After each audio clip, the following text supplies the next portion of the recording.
How to market yourself as a realtor on social media. Are you new to social media marketing for your real estate business? If so, stay tuned.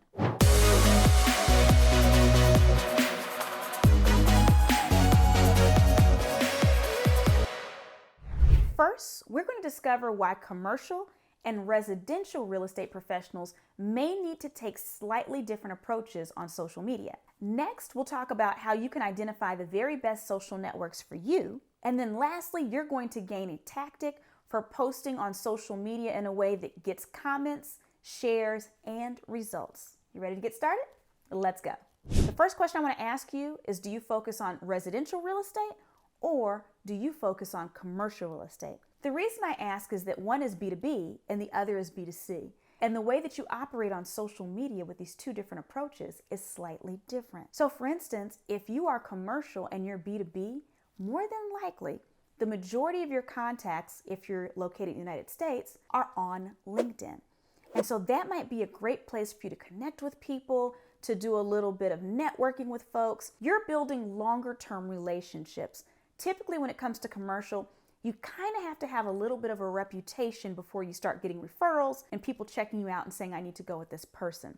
There's a little bit longer of a story arc to do in commercial. Meanwhile, when it comes to residential real estate, that's B2C. Now you're just trying to connect with the general public that has a need for what you have to offer. Many people will buy a house in their lifetime, but many less people will buy commercial real estate in their lifetime, right? And so the social networks you're going to get on if you do residential real estate really reflect your target market.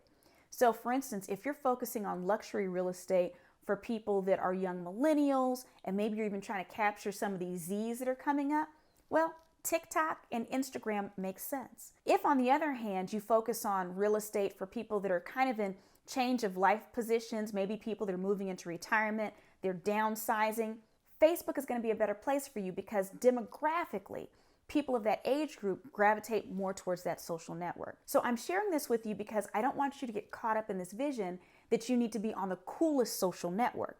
That is not true. You need to be on the social network that has the largest percentage of your target audience. That way, if you're trying to engage with them through just standard posts where you're developing relationships authentically, or even if you're trying to use some type of advertisements on Facebook or Instagram or any of the social networks, you're in the right place for it. So again, you want to look at this from a demographic standpoint and choosing your social networks. Now, if you do not know where your key clients are on social media, ask the ones you've already done business with. Where are you at? Now, what's interesting about real estate, specifically residential real estate, is that in the beginning, a lot of realtors and real estate professionals just try to have a catch-all. I can help anybody buy or sell a house anywhere. I can take care of everybody. But we live in this very interesting world where most people don't place a high value on generalists. We put a higher value on specialists. So if you say that you do luxury real estate in a certain county or a certain area, or let's say that you specialize in first-time home buyers in this particular section, well then, when someone's a first-time home buyer, they're looking at you. If someone has done business with you in the past and they know that someone else needs a luxury property, they think of you. So even as you're deciding on your social networks, I want to encourage you to lean in to defining who you specialize in helping. That doesn't mean that you can't work with other people. But the challenge is that everyone knows many real estate agents. It's not like they're in short supply. And so if you just tell someone I can help anybody, I do real estate, that doesn't really stick in anyone's mind. But if you say something like, I specialize in helping first-time home buyers get a home, or I specialize in taking care of military families, those are things that stick in someone's head because now it sets you apart from your competition. And what's even more fascinating is, let's use that military family example. That doesn't mean that every single one of your clients is going to be a military family. It doesn't even mean that people won't refer you to people that are not military families. What it does mean though is that you're taking up more real estate in people's minds because you found a way to make yourself distinct from your competition. So let's delve a little bit closer into developing that persona.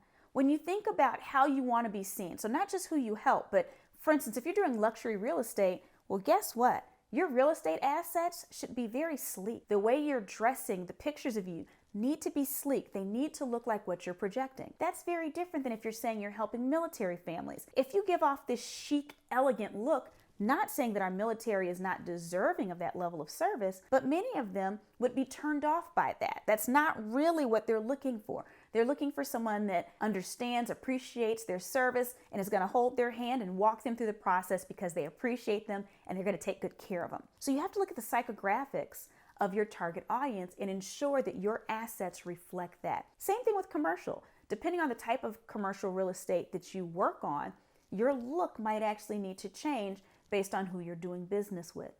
And when we think about your online brand, that entails all the visuals, that entails the wording that you use, and even how you make people feel when you show up in the space.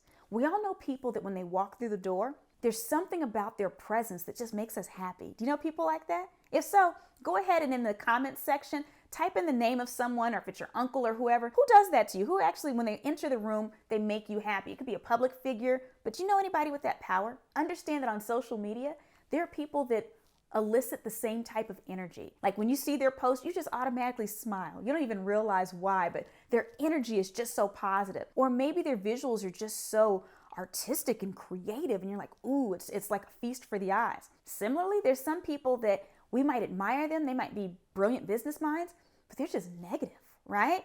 And you feel it when their posts come up. And what do? We normally hide them, right? Or we snooze them because we're like, ugh, I don't feel like doing that today. Doesn't mean we don't like them. Their energy is just funky. So you want to make sure that as you're planning to be on social media for your real estate business, that you're putting out the right energy as a part of your personal brand. So here's the hard part, or maybe the easy part. I want you to pick no more than 2 social networks. You might even just choose one, but find 1 to 2 social networks where you already know your target market are there. They're more likely to be receptive to you, and master those, whether it's you, your team members, the consulting company that you're hiring. You don't want to try to be everywhere, contrary to popular belief. In the same way that as a real estate professional, I'm willing to bet there's at least 10 organizations that you could be a member of right now. But you're not a member of 10 organizations because you do not have enough time to actually build relationships and volunteer and be a good member. So you probably choose 1 to 3. This is the exact same thing. You don't want to be everywhere and half do it, or it just not really feel authentic. You want to choose 1 to 2 that are likely to get you results and focus on those. Now, if I can give you a tip, I've talked a little bit about Facebook and LinkedIn and Instagram and TikTok, but you may even want to consider YouTube, because oftentimes people go to YouTube and they type in a question, how to find this or how to do this, how to find a home here, how to save up to buy a house. Imagine if your video is the one that pops up as being the expert. You're already building credibility and a relationship with someone. You haven't met them yet, but they feel connected to you. The next step is to constantly post content that you know your target market is interested in. Now, that could be posting things about the community where you're congratulating other people, tagging other entities. So it's not always about you. Even though you're there for business, you don't want to seem dry like a billboard that keeps popping up in front of people. They'll ignore you. But if people see you as a part of the community, someone who cares, they're more interested. If you're posting tips, things that can help them, that's interesting. If you're posing questions that bring up nostalgia where people are sharing their own pictures, maybe for dress up your dog day or something, I don't know. As they're contributing content as well, now they're taking ownership and having fun with you. And then yes, from time to time, posting about your listings or other things that are going on, open houses, that's good as well. But we want to make sure we have a good mix that captivates people and keeps them interested.